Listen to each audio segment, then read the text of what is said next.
who's your picture of, by the way? I can't tell. It's Martha Washington. I thought for a little while I was hoping it was. I don't know. I like it when you change it. I thought maybe you'd have Emily Dickinson at some point. Oh no. But anyway, we're live now, Burbling Bison. Um, Hmm. and finally we speak to each other. Hmm. And oh yeah, so I guess you have a few questions to ask or a few Yeah. things to say to me. Mostly, I just wanted to hear about who you are, and it's uh, ever since Hmm. I met you in the streamies, I've wondered what makes this person who they are and uh, think the way they think. So I Um, don't know what parts of your story compose that for you. I guess I've always been interested in politics. Um, gosh, um, I've developed my ideas over the years. I guess it helps if you're interested in politics and you want to solve problems and you have a legal background and you think, why do they do this? Why don't they do that? That kind of thing. Hmm. Yeah, yeah. Where I don't actually even really know where the course of your life. Um, well, if you ask me specific questions, I'm very happy to explain, but I'm not going to be,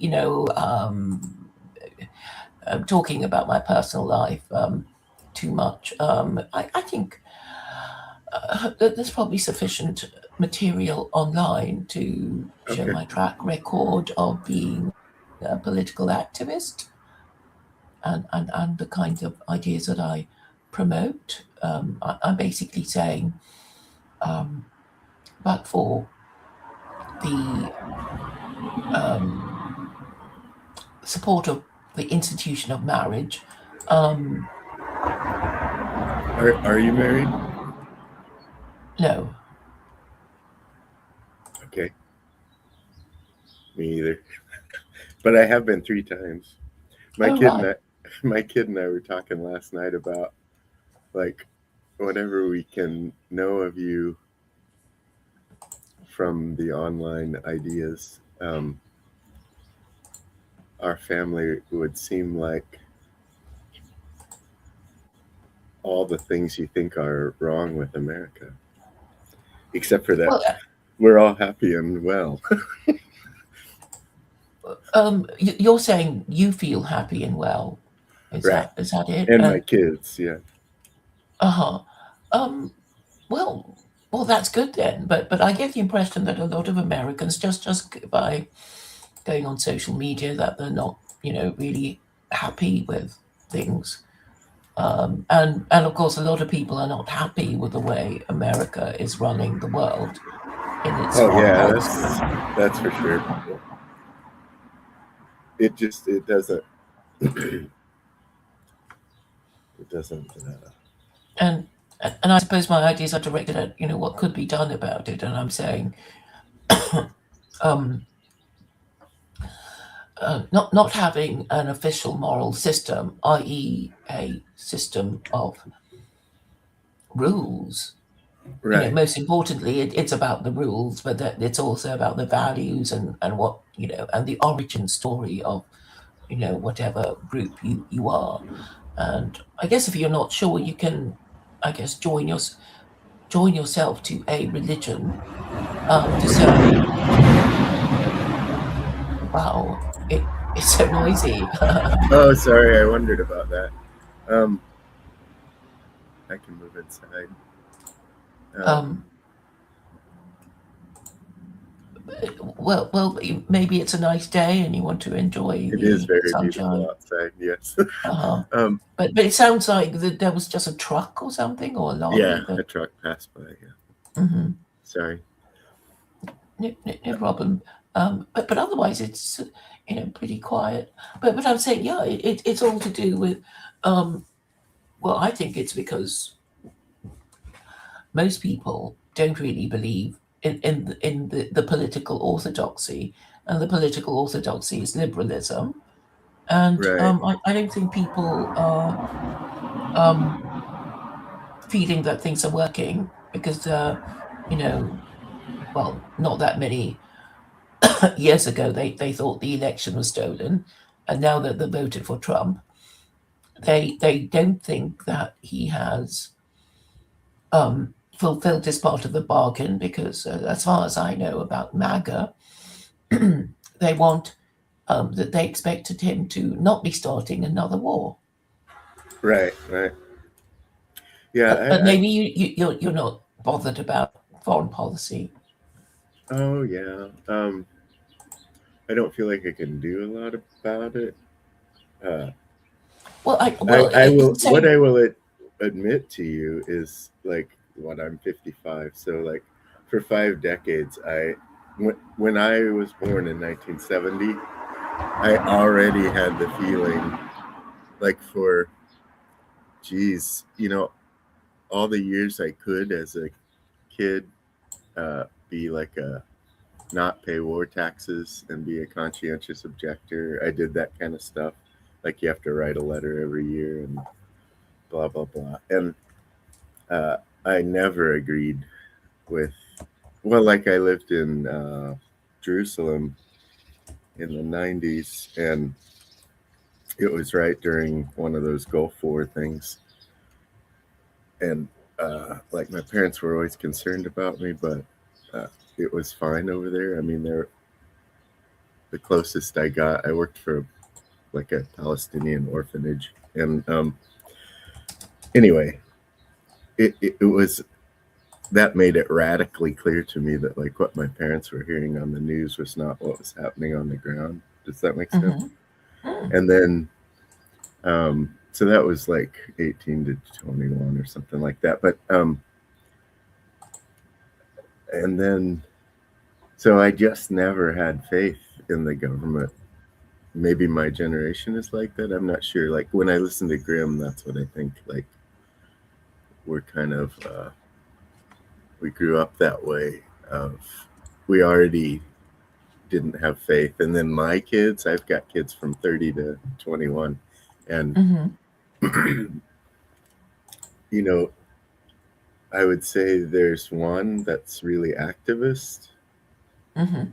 my third child, and tries and tries and tries, and I support that, but it's real hard, and especially in us middle states, I think, to feel like um, it matters what we do, except for just how we live our lives.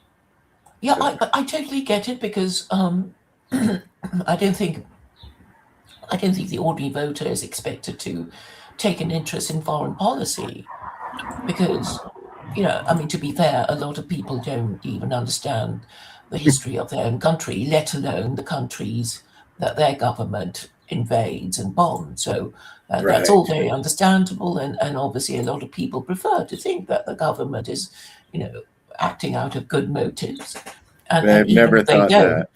don't, I've never thought that.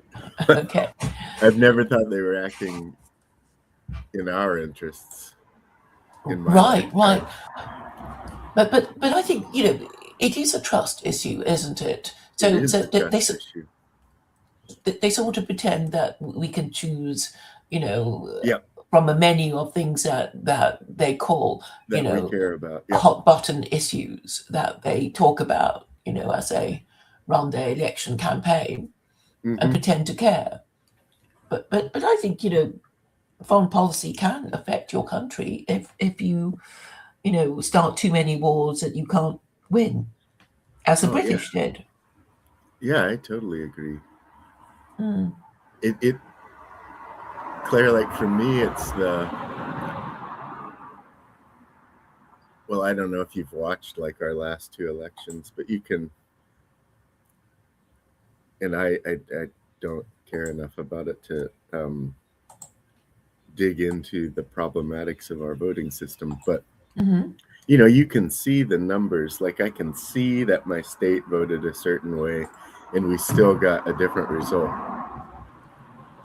Yeah, right? Like it's like our percentage numbers can be right in what seems representative of the people, and mm, then you still get the other person and a different law. Does that make sense? yeah, yeah, and I guess I go on about George Washington because after the stolen election of 2020, I was following events closely enough to find myself tuning in when the um, farewell speech of George Washington was being read out on his birthday around the 22nd of February. Hmm. And I nearly fell off my swivel chair because, you know, he did say a lot of things that are completely being ignored. Yes. And Yes.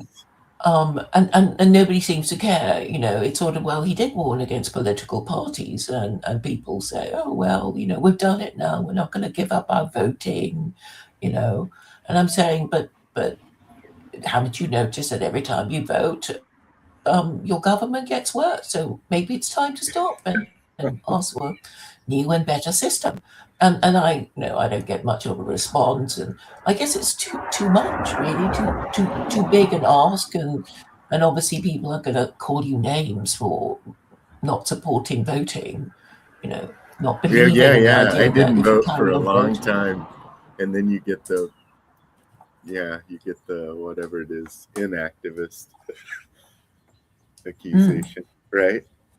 If you're mm. just saying it doesn't matter how we vote, we can see that.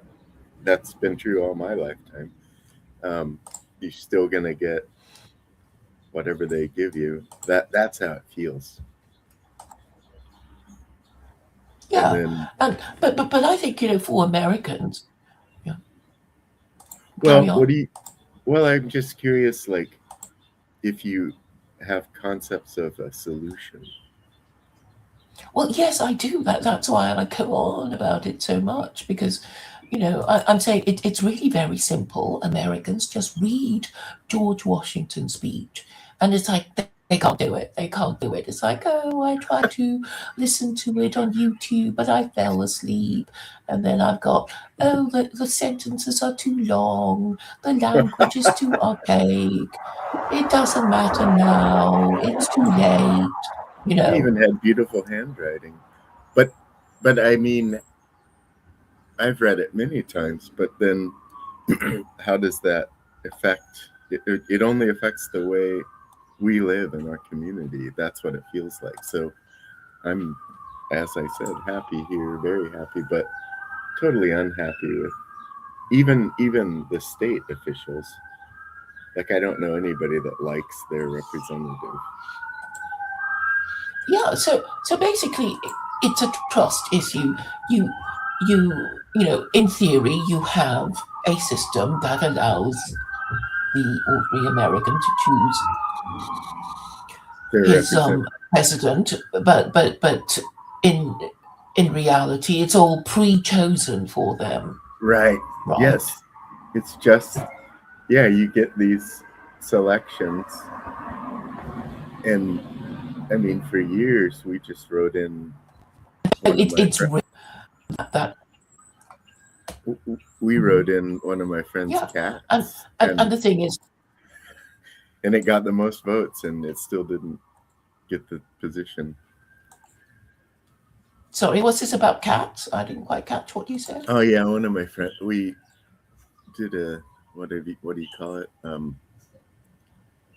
Whatever they call it when they're running for office, and we picked a cat that we like, and our whole county that it got the most votes, but the cat did not get the position. We got the options. It's like ads. You only get these people to choose from, actually, even though you voted for somebody else. Right. But at the end of the day, I mean, do we have to vote if by not voting we get better government? You know, Oh, we just yeah, want to yeah. be able to trust the people who say they're in charge to run things properly. We don't want to be checking up on every single thing they do. We just want to be able to trust them, not to do crazy, stupid, bad things. That's correct. But I think that the people that want those kinds of positions are the wrong kind of people. Well, yeah. So you need a way of making sure that corrupt and incompetent people don't get anywhere near government. Mm-hmm. And and And do you have a vision of how that could happen? well, it's not that hard. I mean, this is the whole purpose of religion. So, it doesn't matter what religion you're thinking of. It's basically you have a religion, then it's like, well, we are the people who always do this and never do that. Ah, I And, see. and our values are X, Y, and Z, and our rules Mm, are A, B, and C. And once this is clear, people people can police your views. It's like, oh, you're breaking the Sabbath. It's a Saturday. right, What are you right, doing? Go right. to your baseball game. You know. Oh, So that makes a lot of sense, actually. yeah. So in a way, it's very simple, but nobody wants to do it because I've noticed that Americans have a very conflicted sense of their identity, and I notice with the TLC they don't want to talk about Christian identity because I think they kind of know that we better not talk about these things because we'll start fighting, right? Yes, If you're we right. start talking about who's a better Christian, a Unitarian or a Trinitarian, who's better Protestants or Catholics or Orthodox, then they'll be fighting. It's like no, we want to get on with each other in our social clubs, which are really churches, right? Churches Yeah, are your I social agree. clubs. Yeah, I did agree with that when you said it.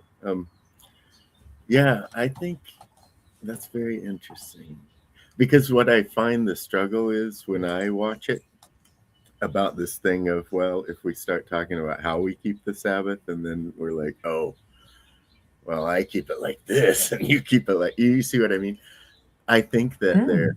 they're aching to find like a higher, like I feel like everybody kind of wants the Tao and they Hmm. don't know it. Like they want something that holds all the things.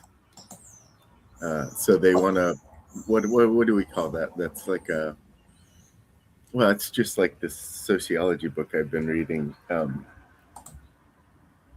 Things work toward something people want things to work towards something everybody can agree on, like base rules, 10 commandments, whatever, like um, Consensus. scientific method, like, well, at least we can agree on this. It's not Well, good to kill yes. your neighbor, but we can't, yeah, because we'll always come up with a hypothetical or an actual example of where that doesn't work. Well, no system is perfect, and even if the rules are perfect, the policing, the enforcement, the interpretation may not be as we wish. But the point is to have a system that's fair enough that isn't causing most people to think, are they crazy? Are they evil? Are they Right, right, stupid? And so I'm saying, what I'm aiming for is actually quite a low standard. right, Since right. our ruling classes, they control everything, can't they just give a better appearance of caring and competence? Can't they do that?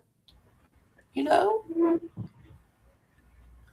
Right. So, Yeah. so And have you, in your travels and stuff, like, have you ever encountered a system that feels like it works all right? well, I think China is kind of doing okay because that's obviously upsetting the neocons and they want to, um, you know, um, stop it from rising because But do you feel like it's the too much of people, a rival and a threat, which is kind of like what the British did to the Germans because, the Germans are rising right? and um, and the British didn't want the Germans to become more powerful than they were. And on both occasions, World War One and World War Two, the Germans were saying, "Why are you doing this? Why are you Yeah. fighting us over this? We don't even want to fight you. We just want to, build our empire. Why are Right. you, behaving like this?" And there was no answer. It's like, well, we can't allow you to rise up because then you'll overtake us, and and then you'll be, the one in charge, and we can't have that. Yeah, it's like all these, what do you call them? Everything's competition. So like AI race, whatever it was called, arms race. Everything is just nobody. It feels like they're trying to keep some global balance, right? So that everything's not one thing. But I guess like back to China, because you've been using that as an example.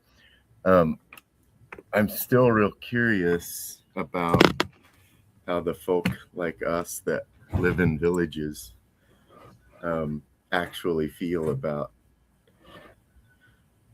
having to gain social credit or prove themselves worthy of buying something in a certain store. Or you know what I mean? Like, Well, I can they think just go about their lives, or do they? Is everything monitored by the crew? I don't actually know, not living there, but a lot of people seem to think it's fair enough. It's all about gaining brownie points if you Mm-hmm. misbehave. Your point of bad being add up to being put on a no-fly list, something. Right, right, And if you jaywalk, you might be shamed, with right. CCTV. Um, Yeah, it which is feels actually nothing uncomfortable. new. I mean, it's like people saying, "Oh, you're the person that we, who's the litter bug or the jaywalker or whatever it is," and we know you because we live with you, and Right, um, right. it's just been portrayed as something, or you never visit your mum and dad, and you're a litter Exactly. bug, Right. and your yard is a mess and an eyesore, Or you went to the and can wrong you do something about it? school. Yeah.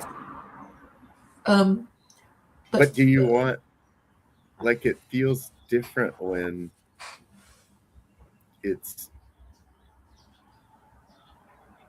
uh, your neighbors doing it or your kids or something saying, oh shit, you should shave or something like that, compared to somebody that doesn't know you, like a government or a corporation.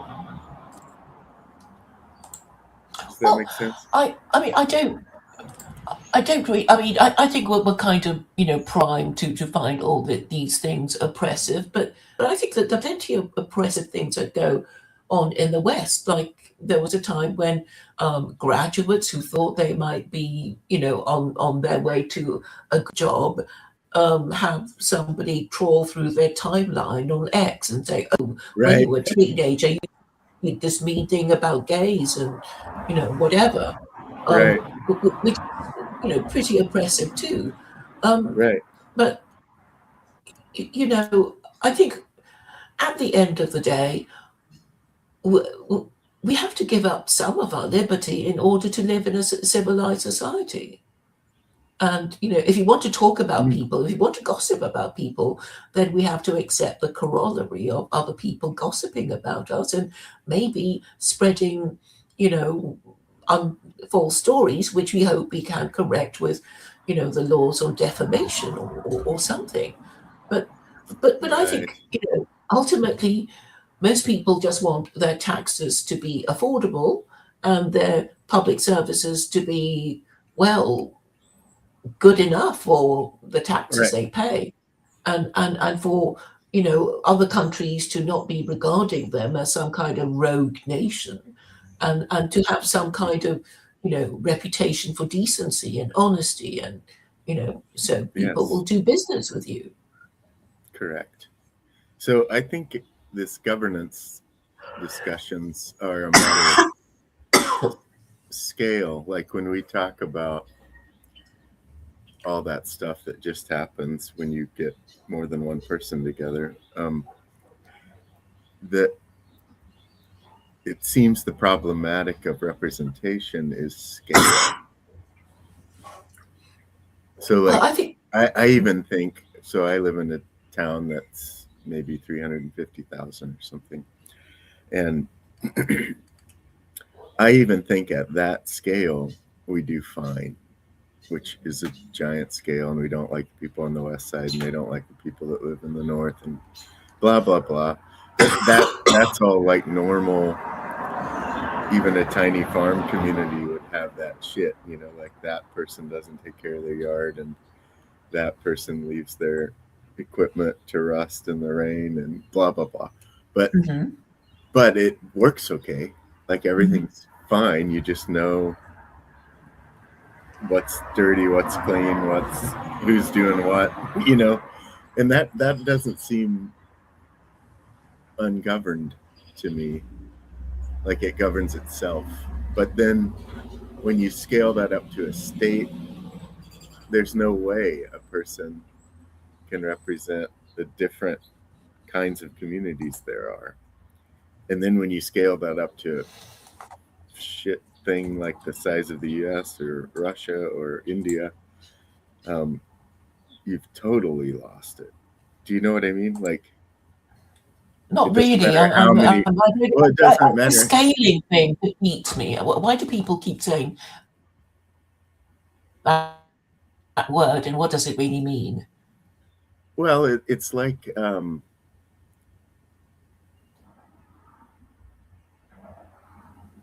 well, it's like in the house, we're fine. When we move outside of the house, we have more conflict. When we move into the schools, we have more conflicts. When we move into the city or the stores, we have more conflicts. That's scaling. So, like, every time you add complexity, a thing that might work at a smaller scale doesn't work anymore. Okay. So, like a word like decency is so different between communities. What is decent, that you once you scale out to, like, let's say 40 square miles of people, um, you, that's already so complicated that you can't find a representative that would represent the decencies of all those communities,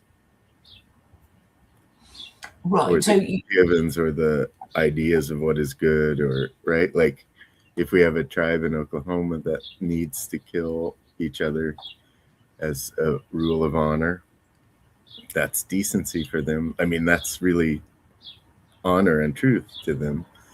So that's not going to work in a town that thinks that you don't kill people for whatever reason, or any reason.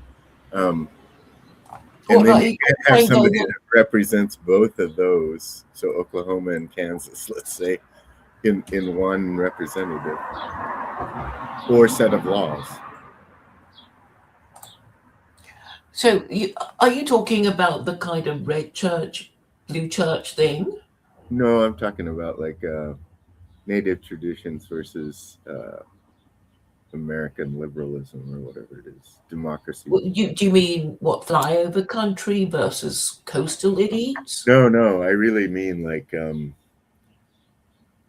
if you go down to Oklahoma, for instance, there's about 40 tribes that have their own nations there with their own laws that are totally different, but true to their culture and respectable to me. Like they're their laws, but they differ from U.S. laws, or civic, like American democratic laws. Like they're in a different nation, in the nation. So the roads Mhm. are different. Everything's different when you drive into the territories. The time is different. Like everything's different, right? Your clock changes. Um, and that Can you give seems me an appropriate to example? me. Can you, Yeah, are you yeah. saying about the different cultures of different parts of America? Well, yeah, just I mean, that's just an hour from me. But when I drive over the road into Cherokee Nation, I'm not. I am in the U.S., quote unquote, but I'm in the laws of the Cherokee Nation. So Okay. speed limits change. If you're in Arizona, your time changes depending on how they calculate time. Mhm. All that seems right to me, but you can't have a president over all those territories representing them correctly if in one place the consequences of activity is this, and in another place that's the appropriate thing. I don't know how else to explain it. But it relates to scale. Like, that's so fine to me. I have no difficulty with. Now I'm in. It's the same as when I travel to Germany or to another country. I have no trouble that now I'm in a different culture, situation, set of laws. I have to learn them languages, even, right? But all that happens in the US, so it just feels like a given that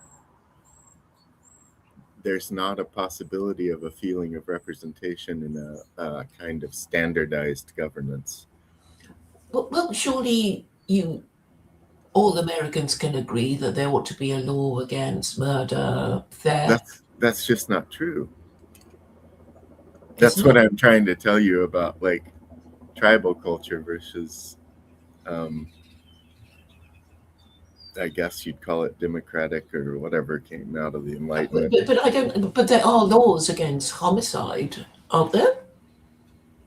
There are, And but nobody I don't saying think there's that's no such right. thing. I don't think that's right for the cultures where what we would call homicide is justice.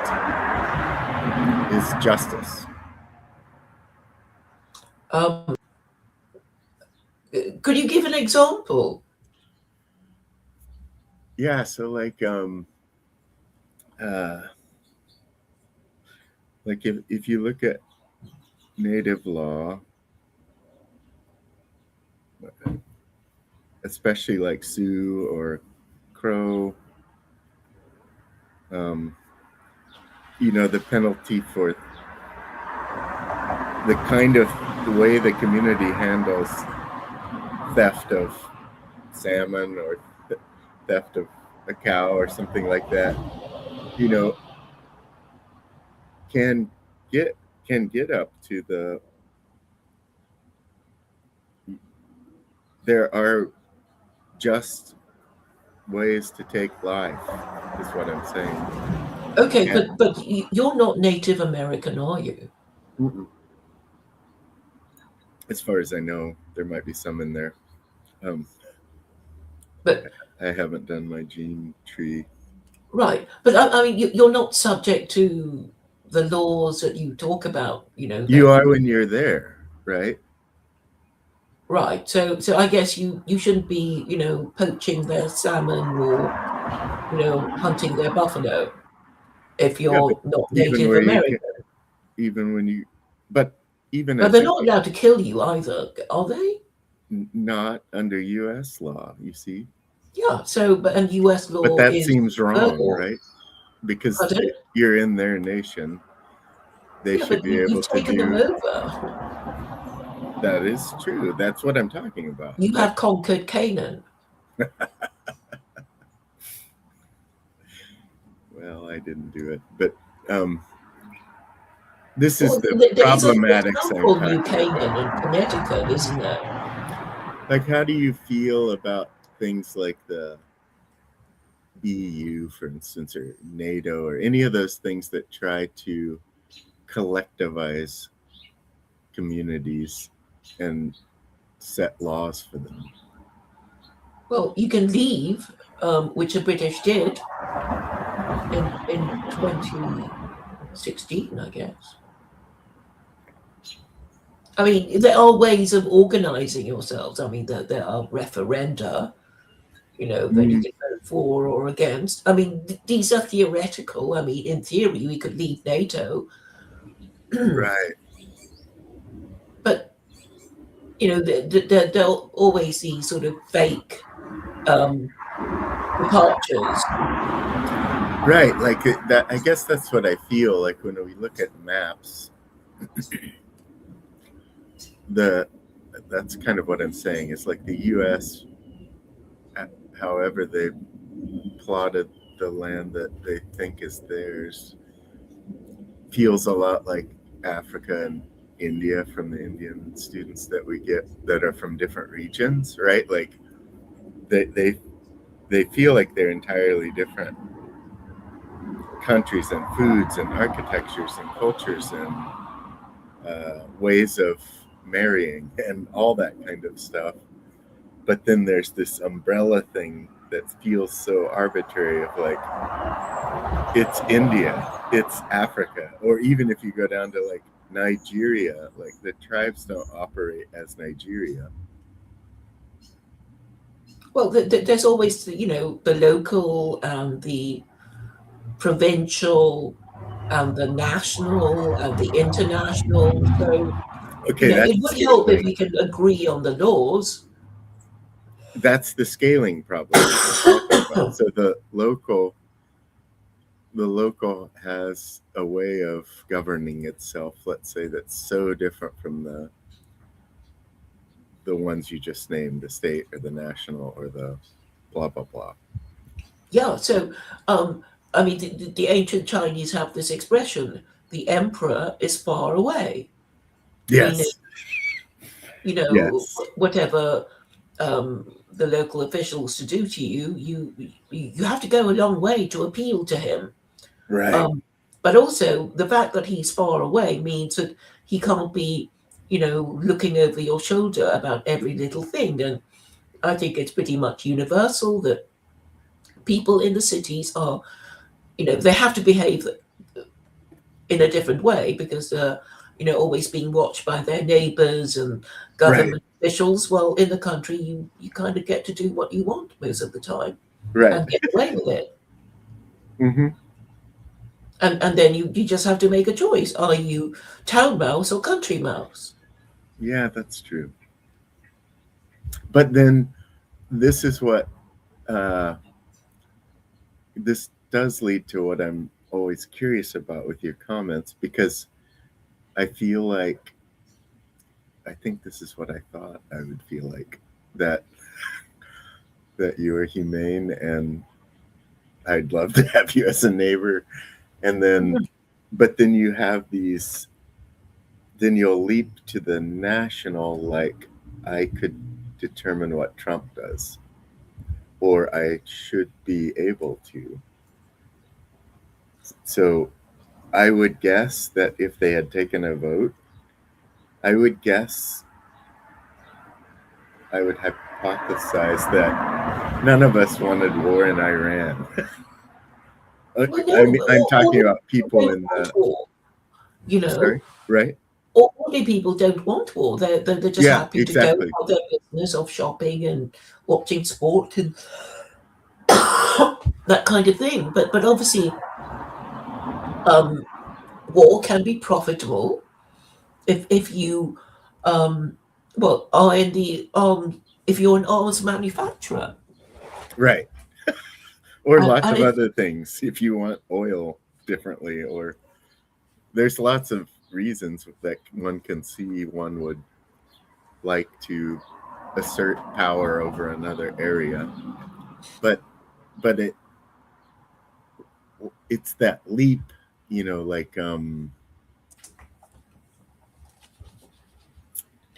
well, you talked about the scales from the local to the national to the global. And I think in general, I would say that it's the same with the internet actually, but the people's feeling about like what a few corporations are doing with the internet versus the idea of the internet, let's say, which was supposed to be I think open and democratic was the concept, like everybody can communicate with everybody, which it would look like we're doing right now, except for that it's co-opted by the global. And I think that's what like foreign policy, at least to me, feels like, is my vote at Wichita, Kansas doesn't give a shit at the national level or the foreign policy. They're going to do that whether I vote no or I vote yay. Or does that make sense? No, no, absolutely, it makes sense. So in a way, I'm saying, if America were a kingdom and it had a wonderful king and he ruled wisely, and you didn't have to worry about is he doing the right thing for the right reasons and whatever. You trust in him, and he delivers the goods, and Americans feel that they are well governed, they are fortunate to enjoy this wonderful government, etc., etc. And that's always been the idea. If you trust in your government, you're not going to be, why this and how come that, and but obviously we don't trust our government. We fear that they are up to no good. Exactly. And then when they say shut up, or we're going to call you a name, a Yeah, conspiracy theorist, or we'll send the whatever. agents. I mean, I've got a neighbor. My neighbors are not citizens, and so one of them had a heart attack but can't get health care here, so went to Mexico. But now the husband can't get to the wife who's in a coma. You see what I mean? It happens all the time at the ground level, that the effects of this bullshit do, and then you just have to wriggle. But I've never I've never lived in another country that doesn't have the same problems. Yes, there's always going to be problems, but what I'm really suggesting is that you have a minimum standard of what most people agree is reasonable and fair.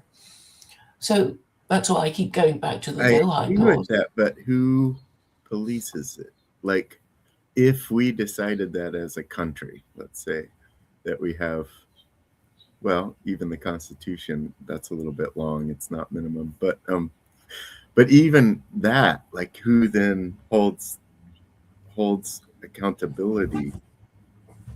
Like, it feels like you need an outside, like Russia or somebody, to be like, oh, you're not doing what you all said you're going to be doing.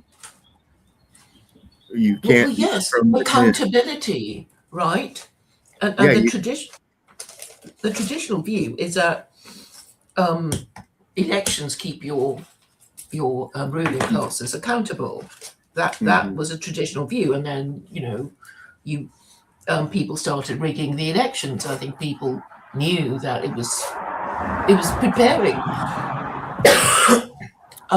That's where to be rigged with a hanging Chad thing in Florida all those years ago. Yeah, or like just the fact of when you look at the, what is it called, the what a state counts for map, like Kansas and Wyoming can vote totally one way, but it only counts -1. But Yeah. New York can vote and it counts 13, or California can vote and it counts 28, or whatever. You see what I mean? It's always weighed in favor of cities, right?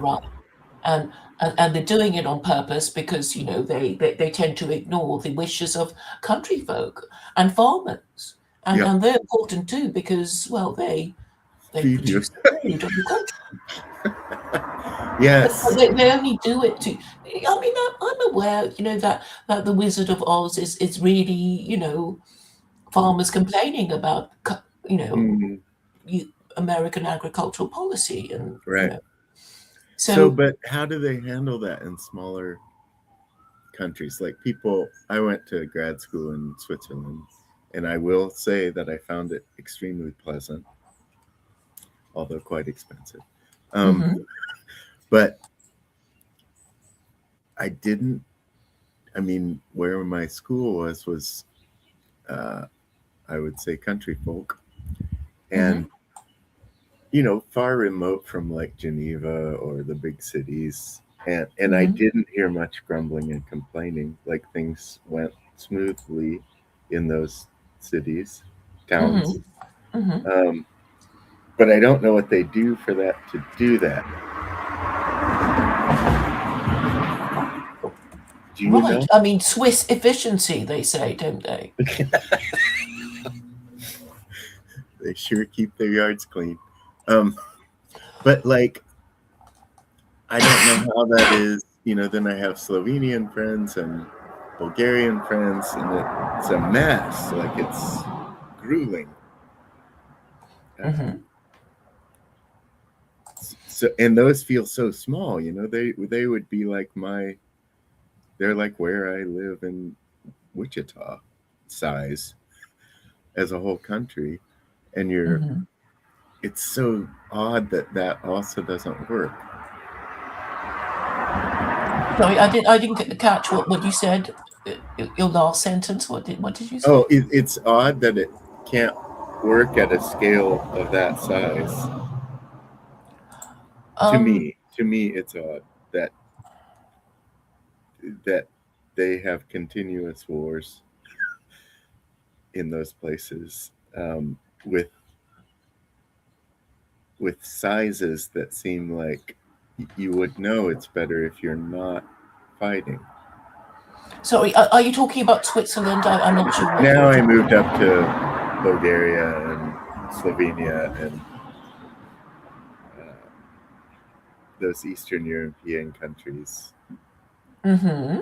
Um, so their size is like a part of a state in the United States, and it feels like our states aren't so bad.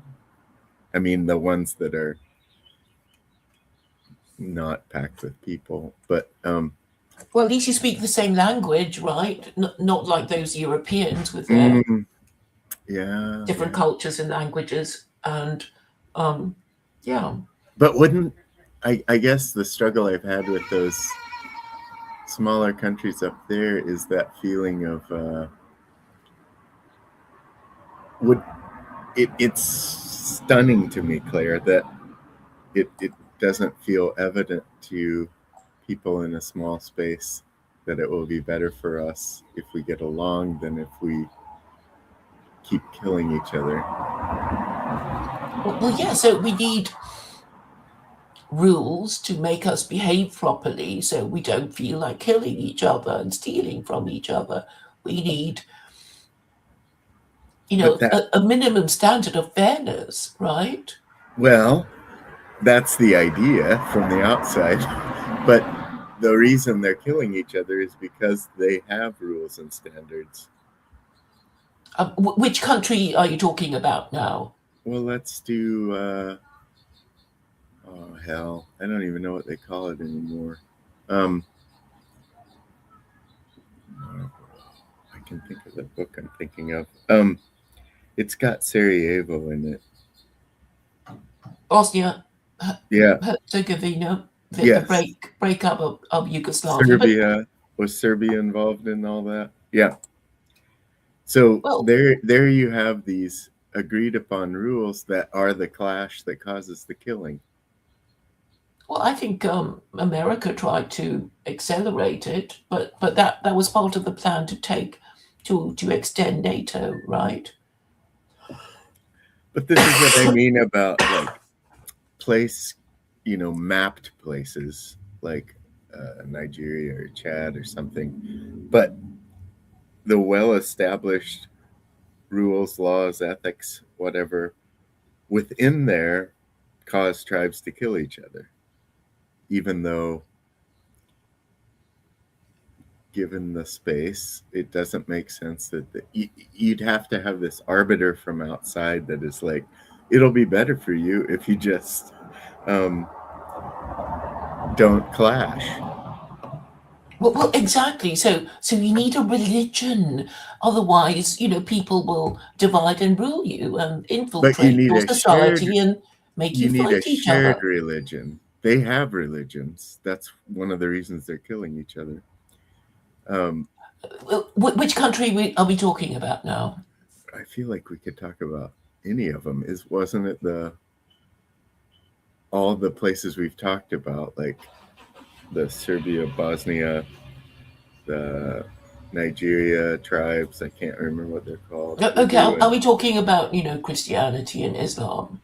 Is that what we're talking about? No, I don't think so in Africa. Well, if you won't fix on a subject, then we'll never get anywhere. I'm trying. I don't have my encyclopedia at hand, but I don't feel like it matters what religion it is. It's often religion itself that causes the conflict. So the well, religion is established rules politics, for right? some group. I don't know, Claire. Well, look, I'm telling you it is, but I know you're to telling me it disagree. is, but I'm Yeah, but I mean, doubting if you that. don't agree, then find some argument. I know you just want to say no, I don't agree, but I can't give reasons, but I still Well, I want to think win the there's argument. Claire, I think there's something different between what humans think of as the religious impulse and what humans think of as the political impulse. It's Okay, obvious they can't accept that it's the same thing because, well, we wouldn't have different words for it. But like, I feel like I think that people think of religion as something to do with the spirit. And obviously that coordinates people, so that makes it political or polis related. But I think when we think of polis, we think more of civic kind of things, like behaviors between persons, regardless of what their spiritual aims are. And I grant to you that those things turn out to be the same. Like what you're well, yes, because the three aspects to religion, right? There's legal purpose, like, well, God says in the Ten Commandments, for example, and values. I mean, God values obedience, and then the belief, like, we are the people who believe that good will be rewarded and evil punished in this life and the next. And if we are good and obey God's laws, we'll go to heaven, and if not, we go to hell. It's some sort of belief system in that way. And when we talk about spirituality, it's basically we feel good when we think we're doing the right thing, right? We feel we are following the laws correctly, and we feel safe and good, and then we don't worry about a thing. Fair enough, but everybody's are different. Yeah, because they well, really, there's only one Abrahamic God, right? I mean, even Jews, Christians, and Muslims have to agree that there's only one Abrahamic God, and the matter on which they disagree is, well, they think their way to God is best. That can be fine. That explains the rivalry. That's still a portion of there's billions of people that aren't Abrahamic God people. Yeah, but they don't matter because they're not in charge of any great empire. Well, I suppose you could call China part of it, though. Right. But their religion would be Marxism or socialism with Chinese characteristics. What do we think about various India regions? Like, what is their? I don't think it's Abrahamic God. Yeah, the basically polytheistic, right?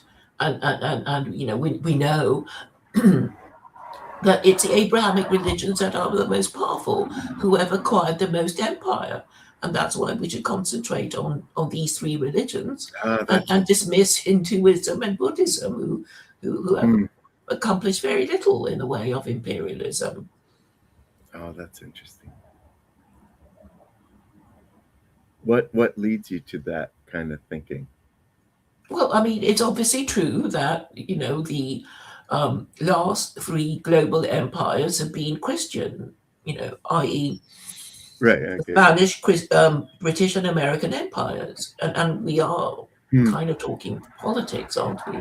Yeah. It's what I wanted to do. That's my favorite thing. Yeah, you're great. So all we're talking about now is, I think this is a very old question for Americans about what Justice Brewer of the Supreme Court was saying. America is a Christian nation, and well, even then, way back in 1892, they weren't quite sure Okay. whether So, it. the trigger in me is foreign policy now again, with your concept that because the last empires have been Abrahamic God oriented,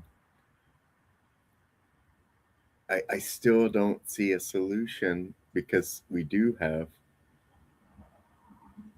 enormous populations of Hindu and Buddhist and Marxist or communist, whatever, religions in the world.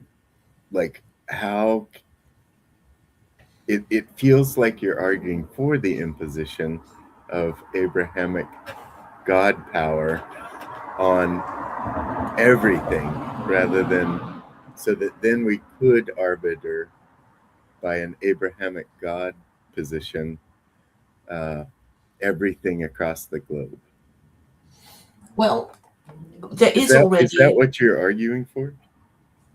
No, I'm basically saying, I'm just concentrating on the West, which is declining, and its leader seems to be crazy or stupid, or Self-destructive, let's say.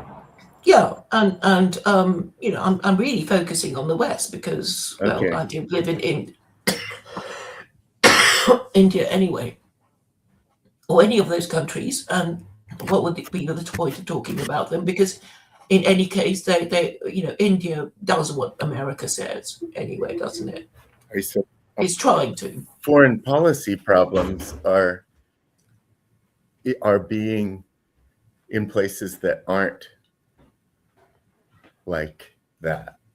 Like, do you see there would be a way between, let's say, Syria, Iran, Lebanon, blah, etc., of the places that share at least a profession of the Abrahamic God?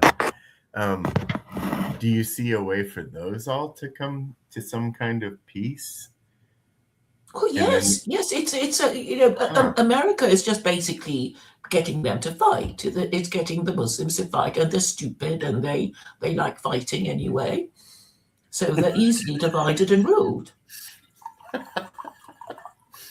Wow. Wow, what? Oh. What's so funny? You don't agree that they're stupid and easily divided? I don't agree that they're stupid. Some of the smartest things I read come out of those cultures, but Such as? well, hell, math for one thing, and Oh, I mean, I'm not talking about these past achievements. I'm talking about the people now. yeah, I don't know. I mean, it's been like 20 years since I've lived in one of those countries, so I don't. Oh, so you have lived there? Yeah. Oh, well, okay, that's great, but I don't think they're I found necessarily. people smart and just as kindly as, yeah. And the church Are you that I do stoned? attend is Lemondis. No. No, I don't smoke that. Oh, okay. Sorry, it just doesn't do me well. It makes me sleepy like wine. Right, right. No, I kind of feel that you're not, concentrating on listening.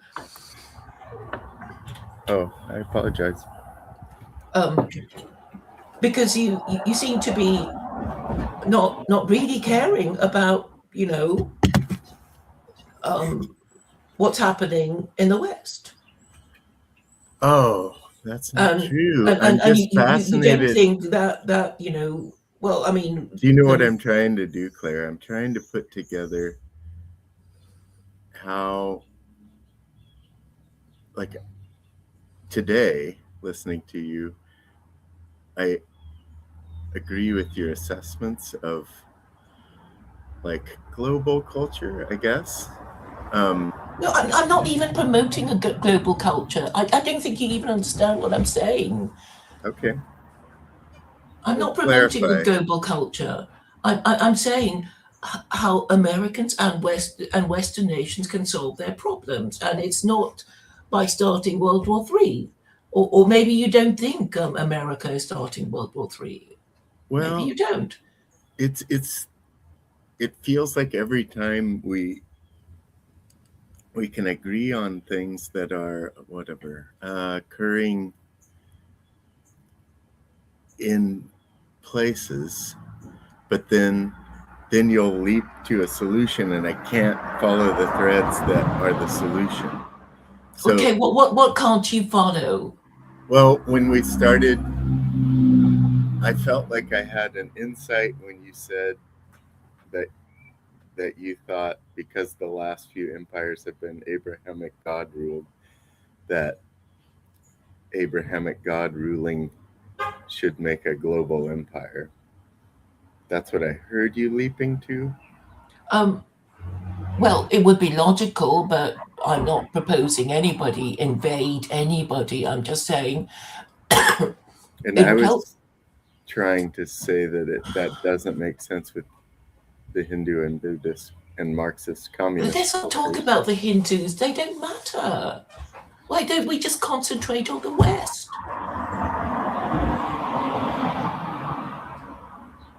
Because we live with them. Okay, so the Hindus live in the West, and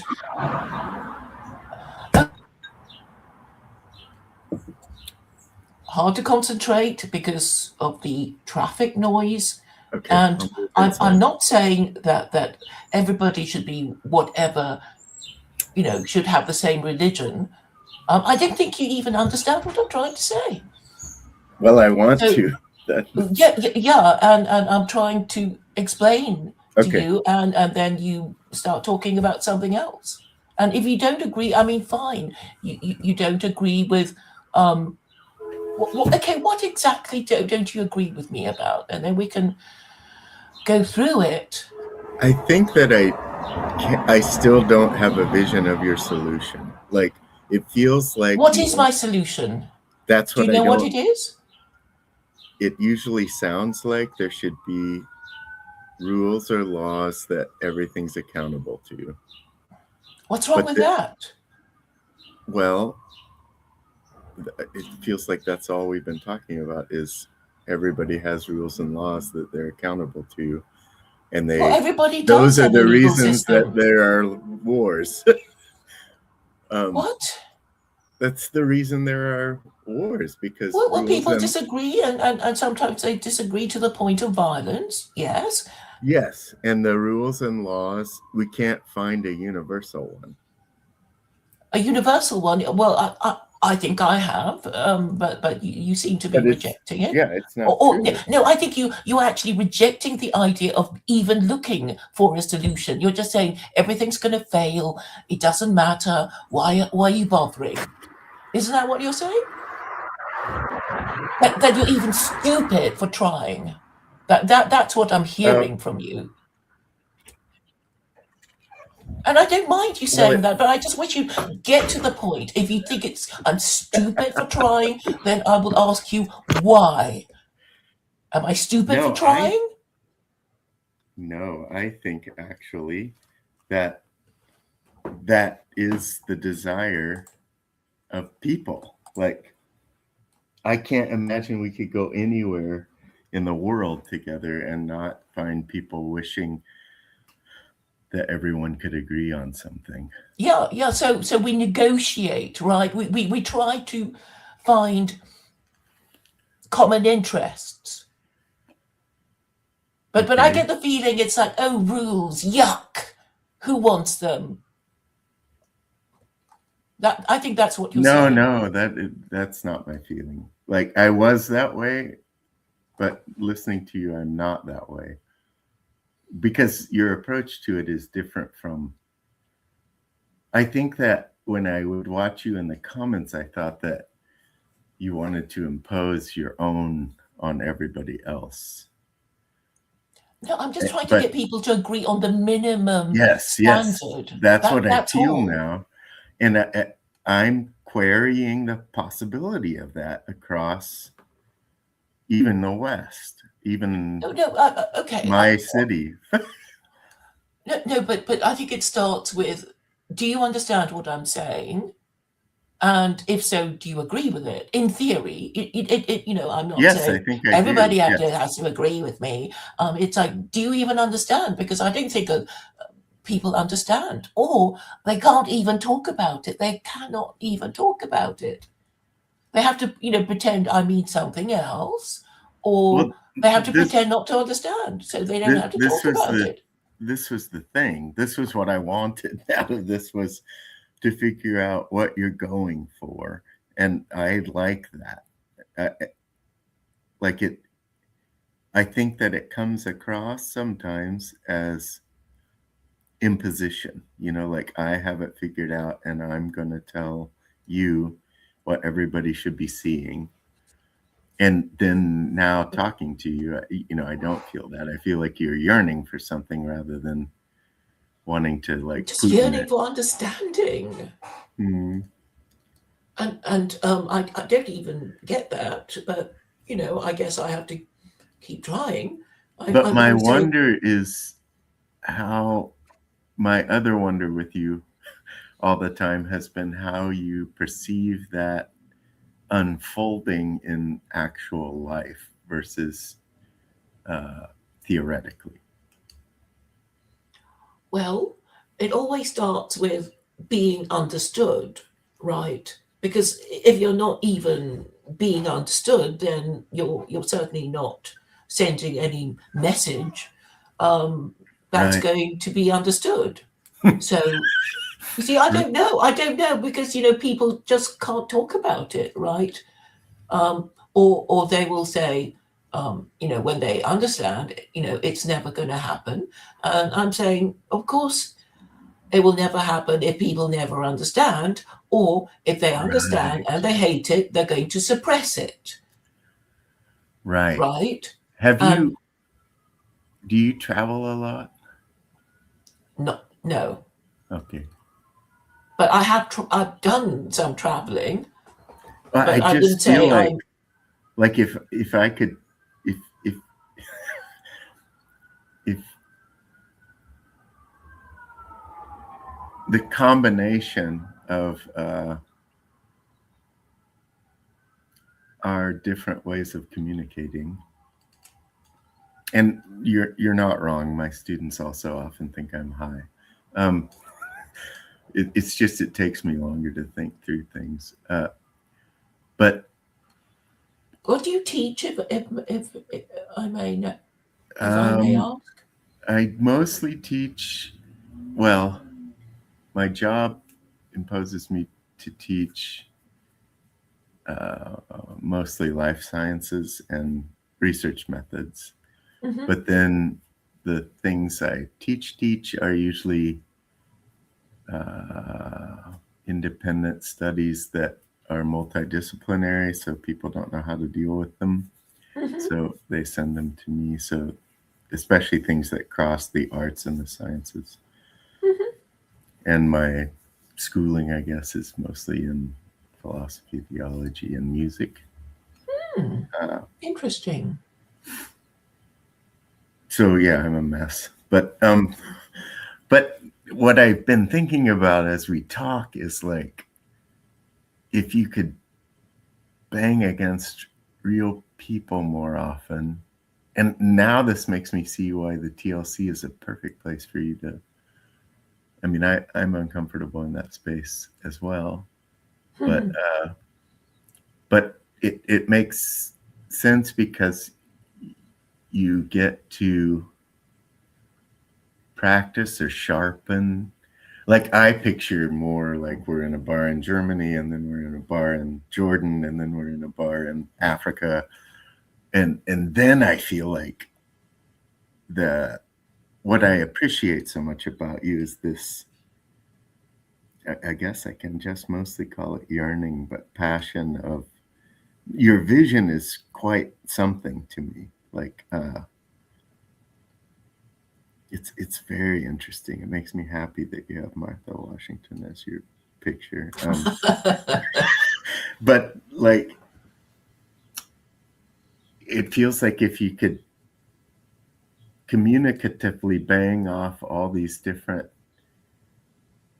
like I was talking to a Turkish friend the other day, and we have this same kind of communication problem because the seeped in culture of like what one thinks is natural or what one thinks should be obvious is not between, and it's been like 15 years we do this, and her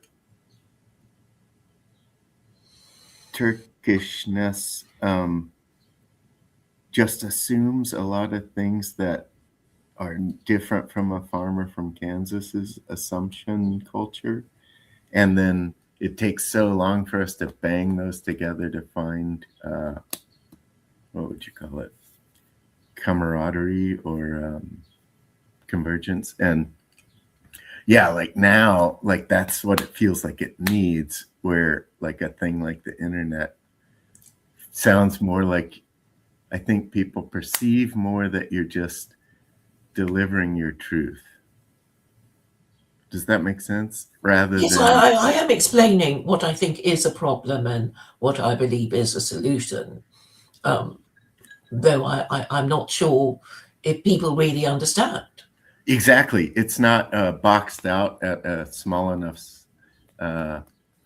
communication for it to read, especially when we text, which is mostly, or you know what I mean, like chat, whatever they call it. That's how it feels to me. Like those are like boxing punches, whereas conversation. Although, see, I think, oh shit, I think people are. It's almost like I feel like when you're referenced now and like TLC crap, I feel like they're they already have boxing gloves on before they even hear you. Which is fine. I don't I mind. know you like boxing, that's fine. But it's not helping, it's not helping the purveyance of your actual yearning.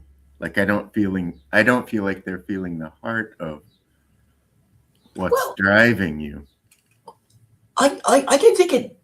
You know, they can think all kinds of things about me, but I mean, the point is, as long as they understand what I'm saying, they can in some way react to it, you know, approvingly or disapprovingly, and you know that's enough for the moment. I mean, they just have to understand. I mean, some people say, "Oh, but you should be nicer," and blah blah, and that's like, yeah, I'm trying to be as nice as I can be, I right? think my trouble is that you indicate often that you don't feel heard or understood. Well, And sometimes, go ahead. I don't. I don't, because you know, and also I sense that people don't want to even challenge my idea. I mean, some of them, you know, understand perfectly what I mean, and they don't like it, and they don't want to talk about it, which is also an understandable reaction. But I guess what I hope for is somebody who understands what I'm saying, and and okay, doesn't like it, and has interesting questions to show me that they understand what I'm saying and don't like it, and you know, have you, you know, well, what if this goes wrong? What if that goes wrong? And blah, and Hmm. how are you going to get it? How are you going to do it? And that kind of thing. That's really what I hope for. Yeah, yeah, that makes sense. Hmm. Hmm. Were you um, were you learning? I'm just trying to to think of what you might have been learning in Switzerland, because I think of Swiss finishing schools, and I thought, oh, well, that's for girls. That's for girls. I always wanted to be a girl. Hmm. That was I was joking. What I was learning in Switzerland, well, it was a PhD program called Philosophy and Cultural Thought in a school that, oh man, it's just so funny. I wish I would have recorded my conversation with my children last night about approaching conversing with you. And anyway, so What it were they was a saying? school. What were they They were saying just about like, me? you're all the things that she shouldn't like. Like, it was just like down to the minute. So, like, my first degree was in classical music, piano, and voice and composition. Hmm. And Hmm. then I did theology, the history of theology, which turned into comparative religions. So that was my first master's. Interesting. And then I did information science and, like, I guess, biological complexity for the next one. And then once my kids were like at 15 or so, I went back and did this doctorate program, and it's called the European Graduate School, but it was founded by like Derrida. And anyway, so I studied with Zizek and people like that. Oh, Zizek. Yeah, and That must have Dufour. been fun. It's so much fun. I tell you, those seminars are some of the best memories of my life. Hmm. Oh, I got to, like, I have tattoos on my arms, which you can't see, but some of my favorite persons taught there. So, like Hélène Cixous, and anyway, it Hmm. was amazing. It was amazing. And you just sat and thought and talked and argued and walked. And Hmm. it was in the place where Nietzsche and Heidegger walked when they needed to get away. Hmm. Um, anyway, it was lovely. It's not productive of clear thoughts, but it is productive of questions. Hmm. So that's what happened there. Right. And what questions were produced? Well, my unfinished dissertation was trying to explore where what is not is present in everything that is, which I think probably the rest of my life will be. So it was like trying to find out the importance of nothing in everything. So I was looking at like space in architecture, or silence in sound, or the not knowing and coming to know. Everywhere that there isn't anything actually, that then becomes something because there isn't anything. Well, it's an important concept, isn't it? Well, Nothingness. it's fascinating to me, but it doesn't produce a dissertation. And somebody had already had a successful dissertation that was a blank 300 pages, so I couldn't do Hmm. that. So it's funny. One of the most beautiful things about it, that fascination, is then I began like this thing of just notebook after notebook full of every tradition, language I could find that addresses nothing, which became boxes and boxes of right, like it. I think that's so fantastic that I distinguish in my head. I distinguish it much from absence or loss or any of those things where it's negation, which Zizek and company love so much. I don't. That's not what my interest was. It's not something that's not there. Right. I mean, you could say that nothingness is a concept that that can only come after you understand the idea of something. It's only when you see something and and then somebody puts it in a box and then Yeah, but you Claire, open the box and it's not there. But Claire, for like these 10 years, what's become ecstatic about it is that it's so productive. Like anytime I look for nothing, I find more somethings. Does that make sense? So it Why could be would you my look for yard, it could nothing? be plants, it could be, well, I think, oh, that's an interesting question.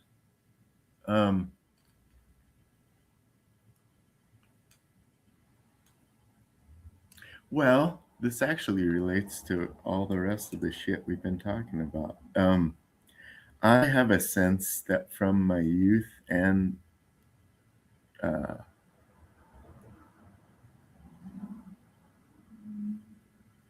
that nothing felt like it would be the relief of too much.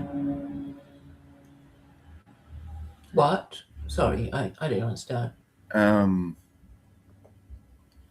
don't think anybody's ever asked me that before.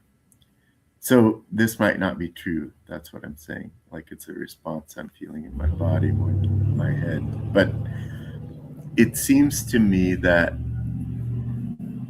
I've always had this passion for silence and death, I guess, even, and nothing as a place of rest. And it's been fascinating to me in my later life to find it's a place of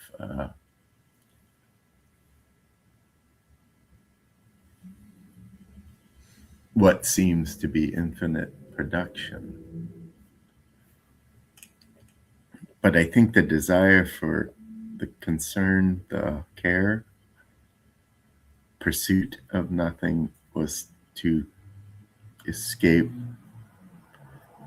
noise and trouble, and maybe that's closer to oblivion. That's a good question. What about you? What are your, you said politics and foreign policy and law. What most, what catches you the deepest? Sorry, I didn't hear the end of your question. Catches you the deep in your deepest, what? Well, I mean, I just have this idea. I have what I think is a solution to promote, and the problem is it is hateful to many or incomprehensible to them, and I think it's not that incomprehensible since even people who hate my idea, well, they know why they hate it, but I think it's half unacknowledged. They hate my idea, but they don't want to say they hate it, and then they don't want to talk about it, but they come back to it, and it's all these revolutions of I think neurosis. Do I have a problem or not? Am I sick or not? Do I want the problem solved, or is there even a problem? Maybe I'll pretend there isn't a problem. I think these are the thought processes of the people who reject my idea, and I don't want to be the person to be the first one to talk about this idea. Maybe. Well, so would you say from inside yourself, your passion is to fix things? Yes. Oh, interesting. Okay. Well, particularly when it's so simple. It's not like, oh, it's so hard. It's like, I don't know, advanced mathematics or something. I'd say, right. It's easy. Oh yeah, that And helps there's a something lot. wrong with people if they, pretend not to understand or really cannot understand. Yeah, okay, so that hits again because I think sometimes when you enter streams and chat in the groups where I came across you, oh, that makes so much more sense. It's so good. Especially for why you feel like you're not understood. I feel like it's sometimes the presentation of the clarity that you feel hits as it reminds me of math. It reminds my oldest son is a theoretical mathematician, and Mm-hmm. um, they're like this, right? Like when they look at these long papers of that are just equations, they're looking for exception, right? Like not work, not work, not work. They're not looking at the creativity of the form.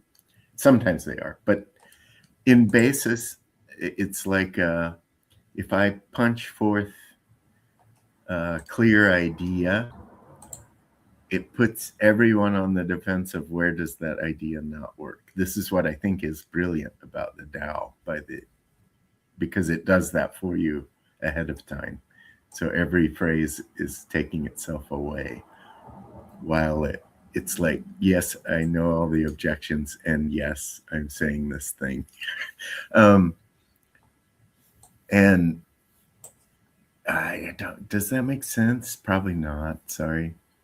I don't. I knew that I had feared this a lot in talking with you that my way of communicating is not legal or clear enough, and it's more. Well, I just feel like we use sound to reach for things, not to close them in. But anyway, thank you. You've been very patient with me. Well, thank you for inquiring further, and I hope I managed to explain myself a little better to you. Oh my goodness. Like I totally feel different about understanding your passion, I guess, which was of interest to me. Like what is driving it? Yeah, because I think it's so simple.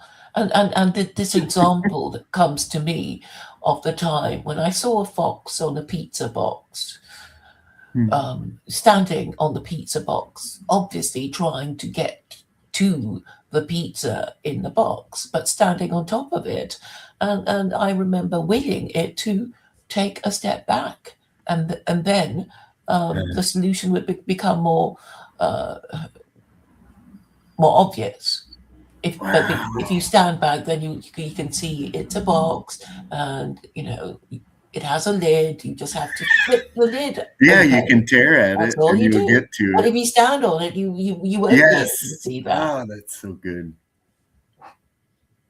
And and I think a lot of it is, obviously a general reluctance to acknowledge that, maybe Christianity has been failing, not just in the last century, but since, well, for a long time. I would say a long time. And obviously it's very difficult to acknowledge because, um, Oh man, that what I don't know if the right word for that metaphor, image, whatever. That's mhm, perfect for how I feel allegory. about the church and stuff. It standing on the box and not getting into it. That does feel like American churches. Well, I mean, the thing is, I think it's social clubs. The churches have I become know social that. clubs. I know you say that, but that sounds so dismissive, but you're really saying Well, something. but people need their social clubs, right, for their Of sense of course. community. But And in the UK, it's a pub.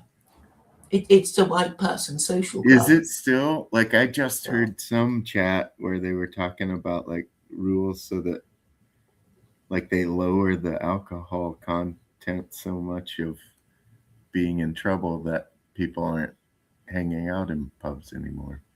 Well, it's because it costs so much to buy yourself a pint of beer, right? And so people tend to buy their supermarket beer and drink Right. themselves Yeah. into oblivion in their own homes, and then the pubs are closing down, and all these. Amazon, have it delivered to your door. God, that's so fucked up. Anyway, And the but government seems to want to do that. but do you see what I mean? Like what you're saying by the social club is so much deeper than, especially after the Fox on the Box, is so much deeper than a dismissive social club. You're actually incisively addressing something. I try to explain this to people that, yes, like dear Zizek is annoying to listen to, but everything is an interjection. Like when he runs over Alex O'Connor, that's a psychoanalytic move, not a tick or a problem. Like that's his role of how will people handle non-stopness. That's what I think anyway. That's how, because he's totally different in seminar or class. Like he's very listening and doesn't keep rolling on and jabbering. But when he's in a public space, he feels like he is a Lacanian move. As well as like Alenka's tics of, she says the word precisely so much. Sometimes I just count it. And it's not precise. She's actually cutting something, which I guess you could say is sort of precise, but it's making proliferation. But it's like a tick habit of precisely, I mean, blah, blah, blah, blah, blah, blah, blah. And that's liquid, what she just says. So it's not precise. I love the way that Slovenian psychoanalytic, because my favorite is Mladen Dolar, and he, kind of can lull you to sleep by these beautiful. Well, I also love Beckett. So that lulling, resonant kind of, I don't know. It's my own. I love Arvo Pärt. It's my favorite. His theory of tintinnabulation as a compositional technique. Right. So you said you learned theology. Do you take it seriously or not really? I was afraid you'd ask that question. That's a thing, with most of that shit. Like, are you a good parent? I always refer people to my kids for those answers. With theology, like I would say no. But I was thinking about that this morning before we hopped on the call, that I find myself doing more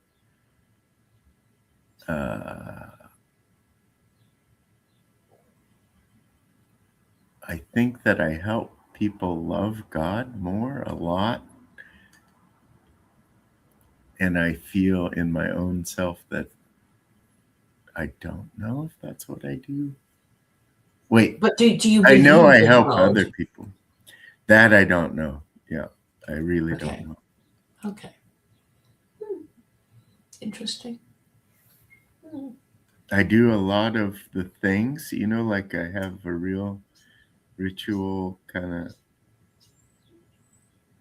things of like reading the lives of the saints, and I definitely go to sleep praying the Lord, whatever the Jesus prayer, and I have an icon wall that's gorgeous, and I love them all. And I feel the same way about anything else that's moved me greatly. So from Bach to Beethoven to Hafiz to Rumi to the Tao to like have you read? Go ahead. I was going to ask if you read the Quran. Yes, yes, and I was wishing that would have been one of the reasons that I would have put off. I have these wonderful students that are very devoted to their religion. Like Mm-hmm. most of my graduate students are Muslims, and oh my gosh, there's a beauty to the orchestration of their life. Like I'll go to the bathroom on purpose for all the times that they're in prayer and washing their faces and hands and feet, um, and then we have such great conversations about. I don't know. I've just found them so beautiful, both in their reception of Western. Mm-hmm. They're like the Nishitani Heidegger shell, and like when I lived in Palestine, I didn't. That it felt a little.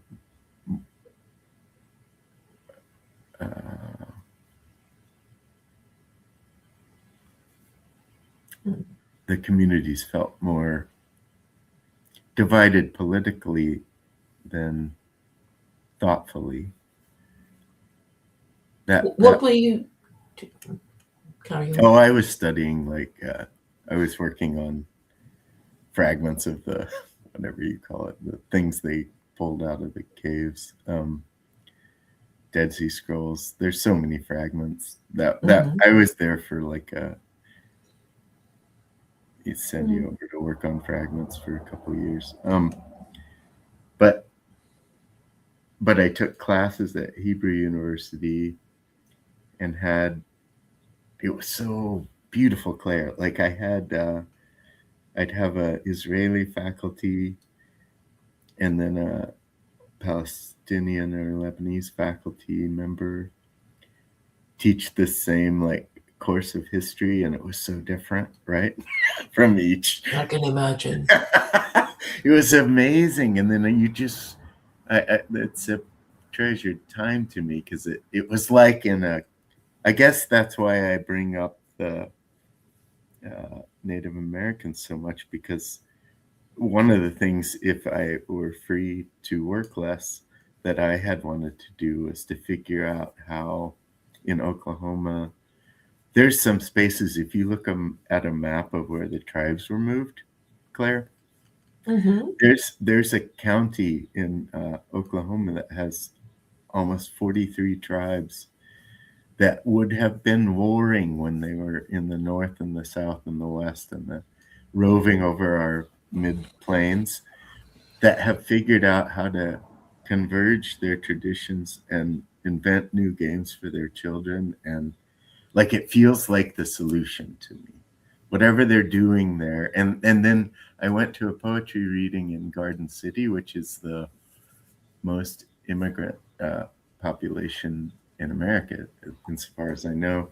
And I was talking to some people at this reading that live out there, and it's become a place of scholarly study for the incorporation of immigrants or something like that. But everybody runs into problems when so there's this guy that's made he's in the Guinness Book of World Records. He's at school with me now, but he was just this brilliant Mexican artist and went to school and got this giant, you can go to school because we're giving you this money. And then when he tried to accept it, he couldn't get it because, he's not a citizen. And then I think he ended up marrying somebody for a couple years so he could become a citizen. But now he's celebrated. The contributions is what I'm saying. This is my neighbors.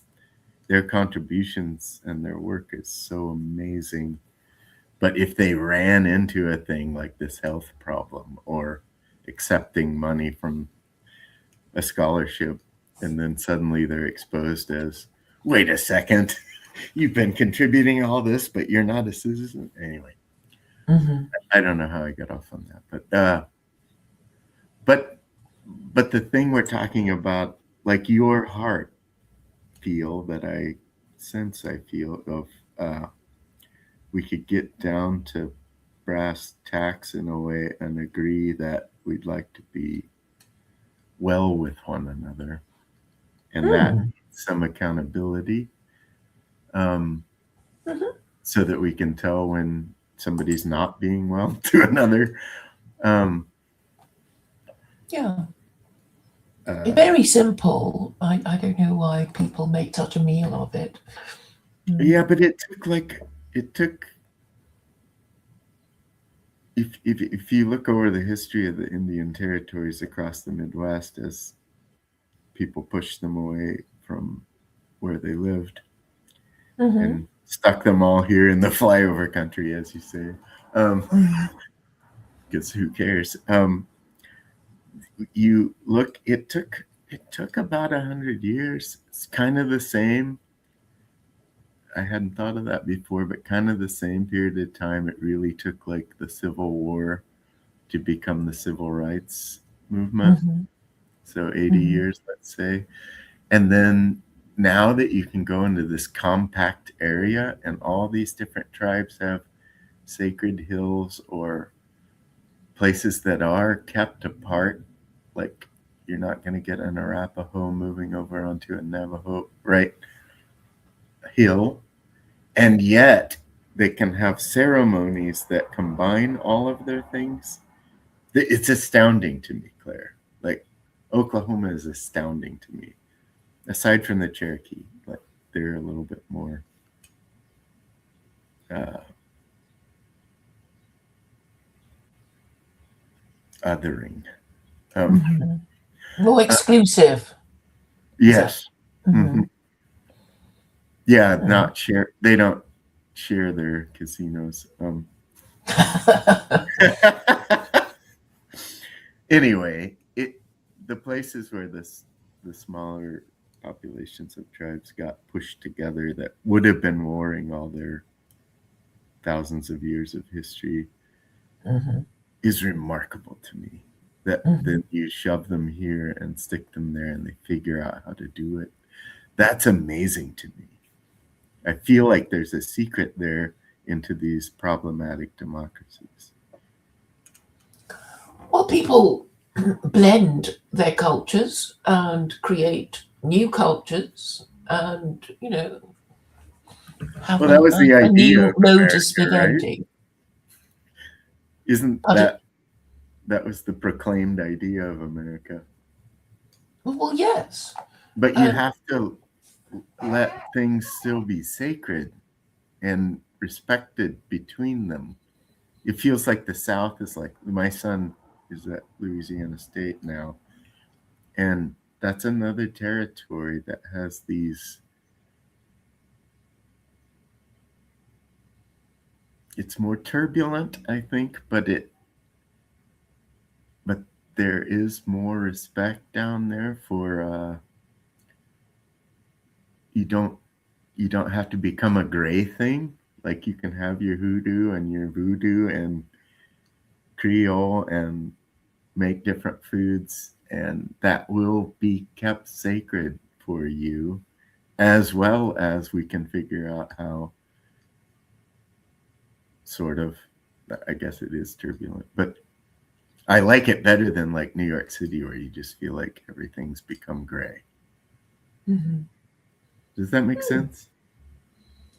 You seem to be saying that the South is more culturally diverse than the North. That's how you Yes. like it. Mm. Yes. Yes. Yes, I agree.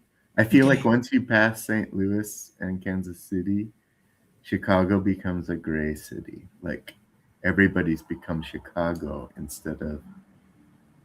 I know there's incredible foods and jazz there, and I love Chicago, but even especially compared to New York. But